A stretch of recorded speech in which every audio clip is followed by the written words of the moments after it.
Every day we wait, they get stronger. Let's take them by surprise. For the greater good. Call it what you will. Let's call it war. Rogue One starts here with Andor, and we're talking about each and every episode of the Disney Plus original series on Going Rogue. My name's Stellan Blight, and joining me, Ashley Hobley. Hey John, excited to be here because I love it when a plan comes together. Damn right. This week's episode was titled The Eye, and for a second I thought I was watching The Rings of Power. Synopsis of which was, with cover from a spectacular local festival, the Aldhani mission reaches a point of no return. Directed by Susanna White, written by Dan Gilroy.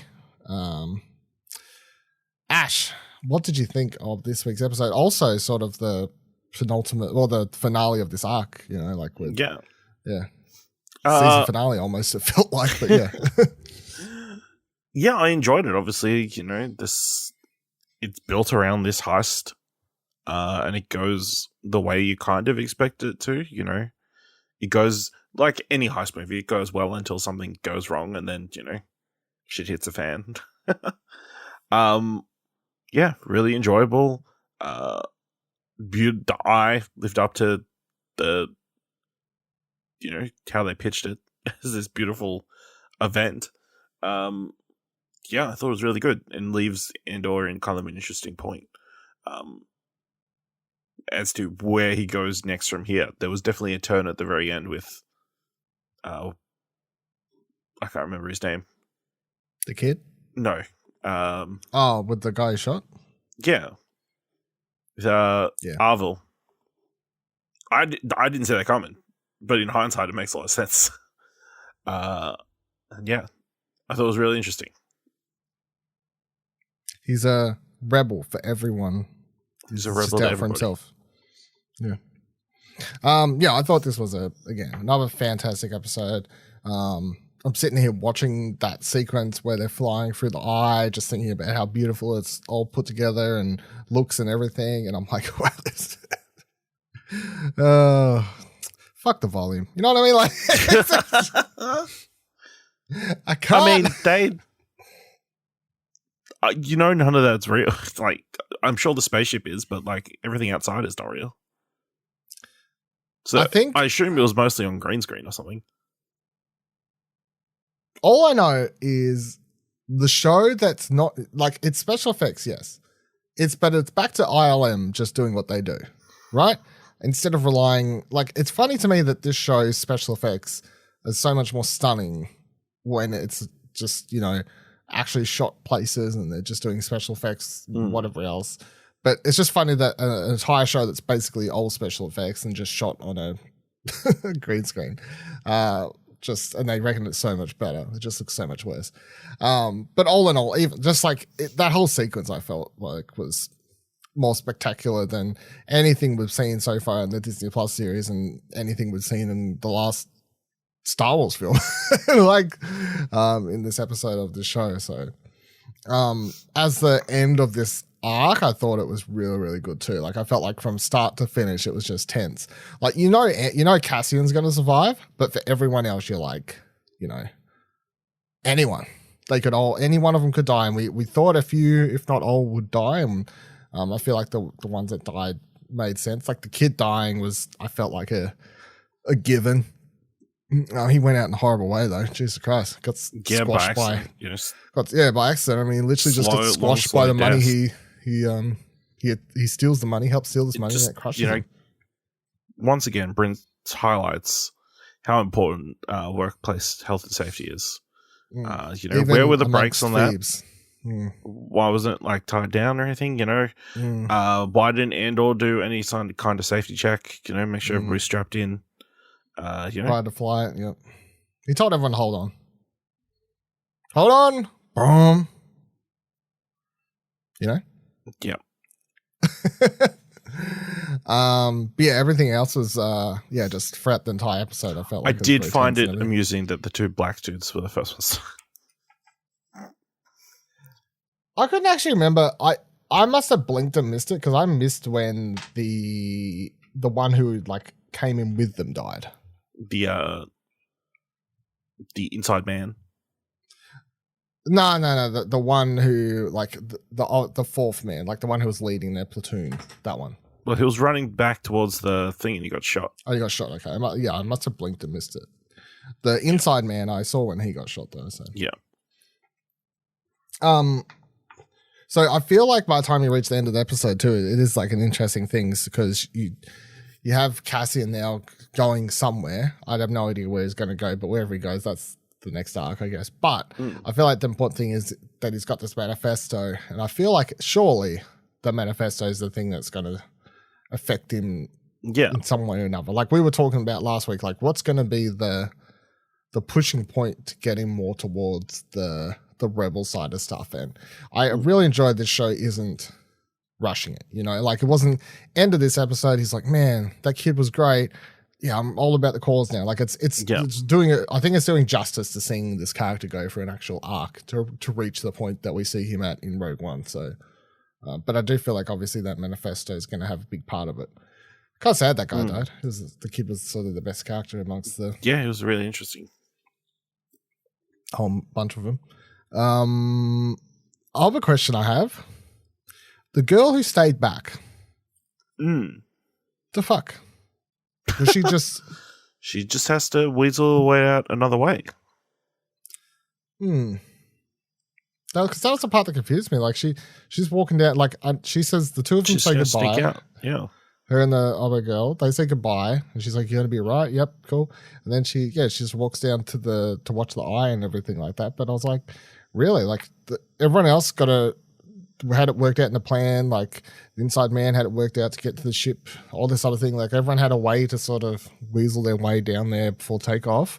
But nope, she's just like left there to sort of fend for herself. Bit sad. Wasn't true love after all. Well.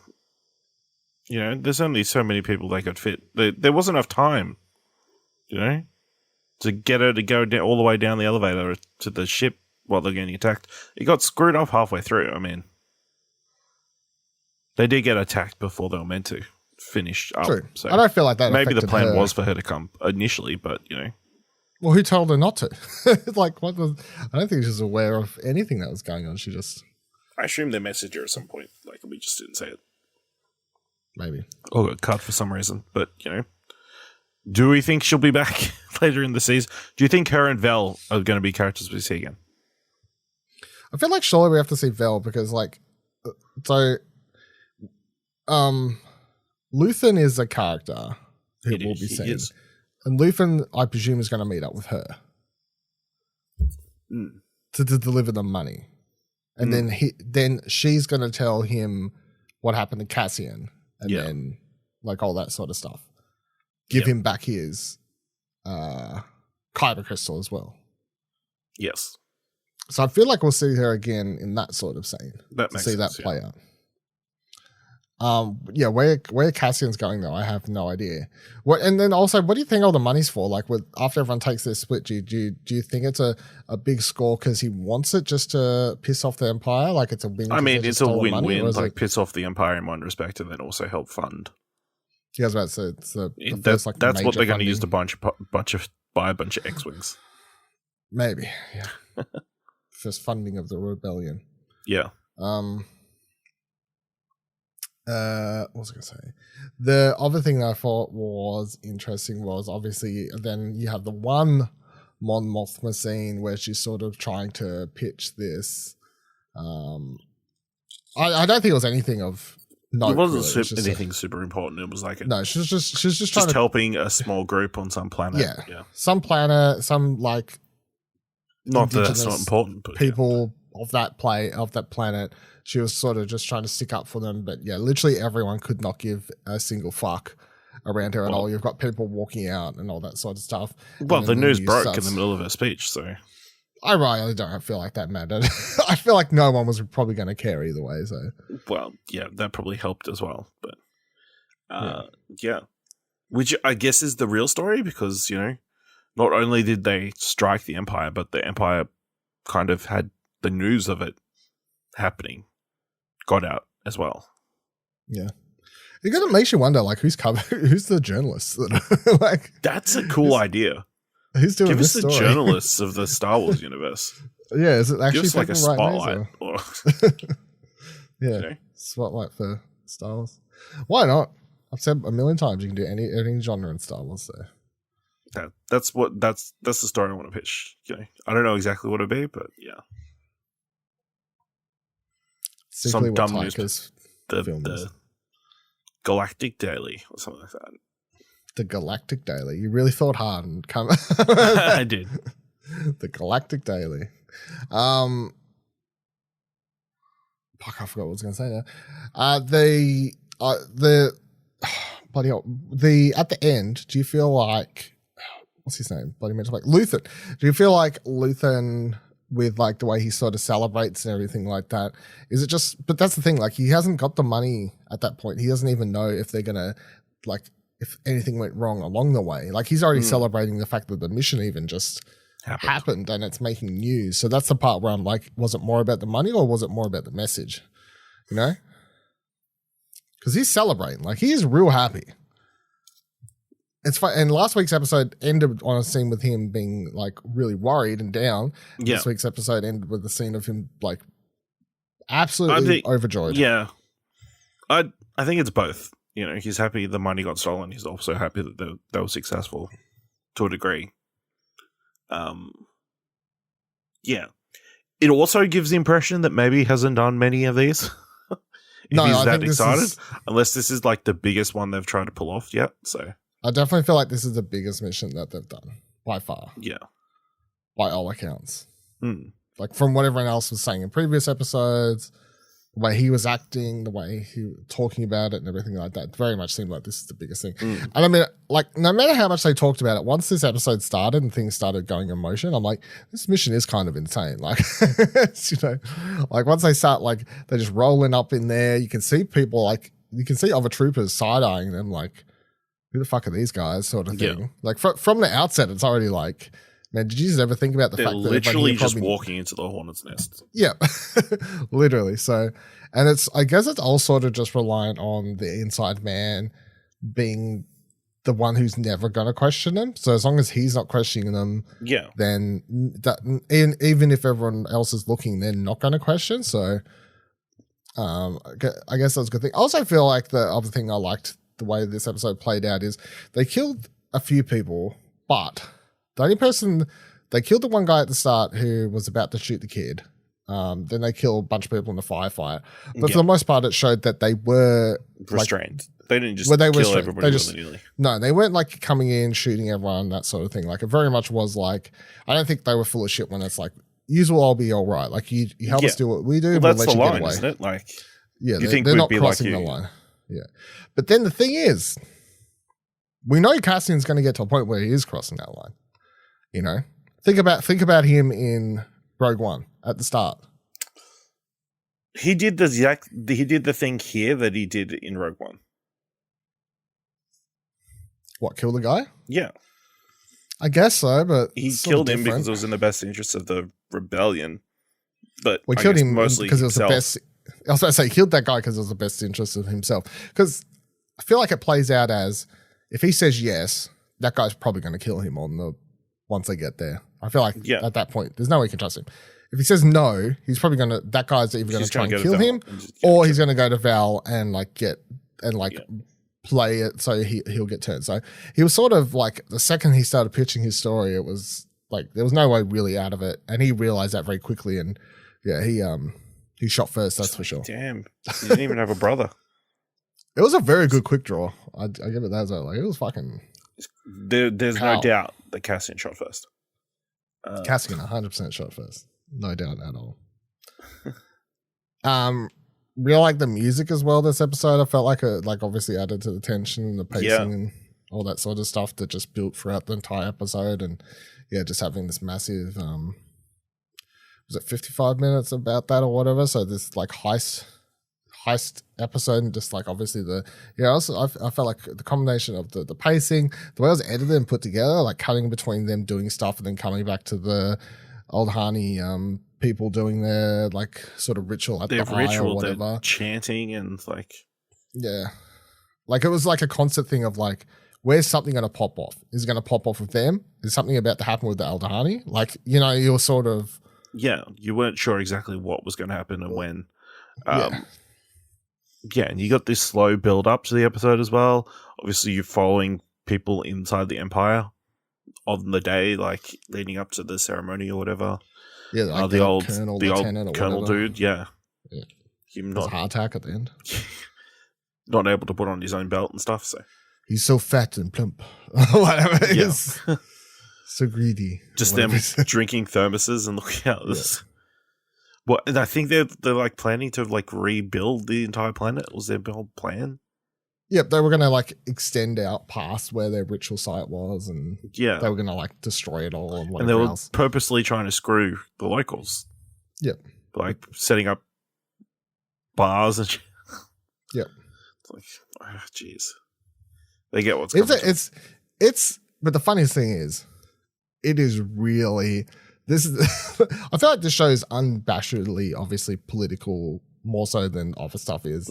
Not to say Star Wars hasn't always been, but really, I do feel like the colonizers setting up bars and giving alcohol to the indigenous people is really a. Yeah. It's sort of it's on the nose, it's almost too on the nose, but for a lot of people, I feel like they're not good. I feel like the majority of people watching this aren't going to get it, but I don't even think I'm stretching. I feel like that's 100% what the point is. Like, why would you say that line and like have that bit of stuff? That's 100% what the idea what was. They're going for, yeah. Which is really good, yeah. So, and that's another thing, of course, I'm enjoying about this show, like to have one that is very much like digging deeper into the